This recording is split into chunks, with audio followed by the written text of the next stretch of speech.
Video content today is really important for a variety of reasons. First of all, people are really expecting to see video content now. Years ago, content or a video was something that was maybe special, but now people are actually expecting it. So you really have to be there to be, I suppose, meeting the needs of your audience.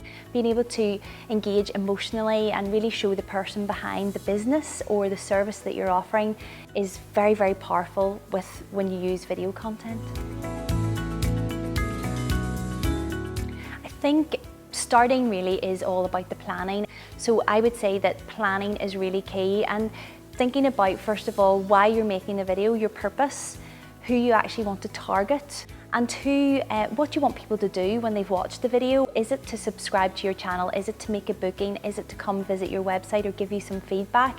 And that's really integral before you even pick up a camera, a mobile phone, or anything else. You can go down the commercial route and get somebody professional in, but we also understand that, and everybody understands that small businesses don't have a budget to keep on producing commercial video. So you do also need that consistency, and you need to be posting and engaging with your audience by producing your own videos as well. I mean, I would say the best equipment you can possibly invest in is a mobile phone. So things like a small, your mobile phone, maybe a small stand or a very cheap tripod, but back to just getting out and doing it and starting with your mobile phone and taking it from there. And as and when you start to develop more video or create more content, you can see that you might need a tripod or something that might support you in your video making journey.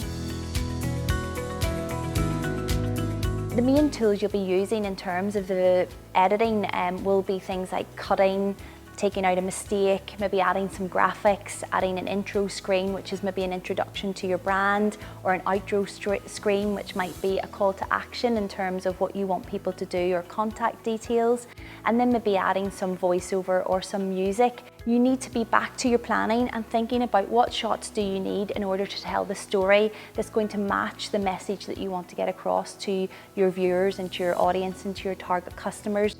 Get those shots right, and when it comes to the editing process, it's actually quite easy if you've got the story already clear in your mind. Things that work really well, especially in the tourism sector, are obviously your scenic, sort of nice shots with a bit of face to camera, but then you can move out of that sphere and go to things like testimonials. The tourism business is built very much on reviews, but a written review doesn't give the same passion and excitement that if you can get a customer to do a testimonial video for you. The same with interviews. It's another really great way of showcasing your staff and the services you offer, especially in the hospitality industry. So why not interview a chef? How to is a big, massive search term on YouTube, and if you can meet the needs of how to as well, it is thinking out that wider sphere of what people are looking for in your niche. So for example, if you are an accommodation provider, people are also wanting to know where they can eat and drink. They're also wanting to know what things they can do while they're here, different tours that they can take, and a little bit about the culture. So think about how you can offer that through video content and give people a whole package of information before they come to visit you.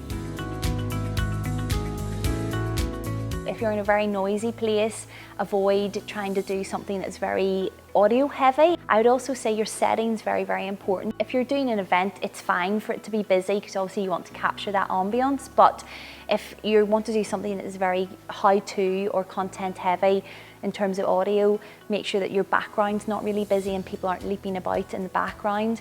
I would also say as well to try and avoid the really sales-led videos. People don't want to just have an advert. They want to hear about the experience, what you have to offer, why you're different.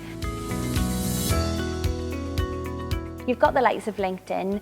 LinkedIn, you can upload up to 10 minutes of video, but we would say the optimum is around 2 to 3 minutes. Your audience there are your corporates, your B2B, so it's back to those away days and those corporate functions, and be mindful of that's your target audience on there. Facebook 60 to 90 seconds, up to 85% of people are watching Facebook videos with the sound off, so they will literally just skip past your video if you don't have those subtitles on there.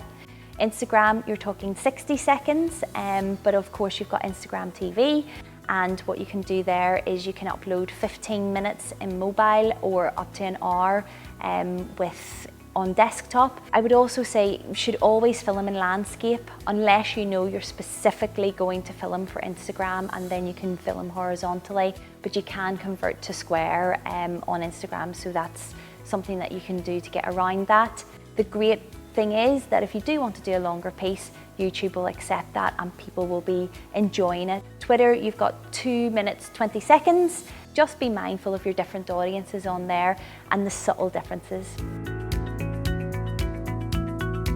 If you really want to rank a video, if you can go down the YouTube route and then use that YouTube video to share on social, embed on your website, that's going to be very powerful, because YouTube gives you the ability to optimize your videos. And what I mean by that is to really focus in on the keywords that people are actively searching for and creating that matching process. So if you know what people are actively searching for and you're making a video that has that content, it's a good match and you're sending good signals back to Google. You'll also have opportunities to put a really good title in there. So again, back to those keywords and those tags. And it really allows you to actively target the keywords and the search terms that people are looking for in the market. And if you can use YouTube to then embed into your website and match that in terms of written content, it will really help optimize those videos, but also optimize everything else that's going around it and pull those rankings up in Google. The beautiful thing is about all these social networks is that they all have their own analytics. So YouTube, you can actually get right down to where the drop-off was, how many minutes of the video was watched, what percentage of people are watching what percentage of the video, where they're watching it, who they are, age groups. You can actually get all of that just in YouTube for free. You've got your Facebook and Instagram insights, which will do the same thing. What they will do for you is let you know where your audience are and how they're accessing the information, but gives you also information about good times to post. And this also as well will help with your Google Analytics too on your website. Don't underestimate the power of the data that you have at your fingertips, and it's all free.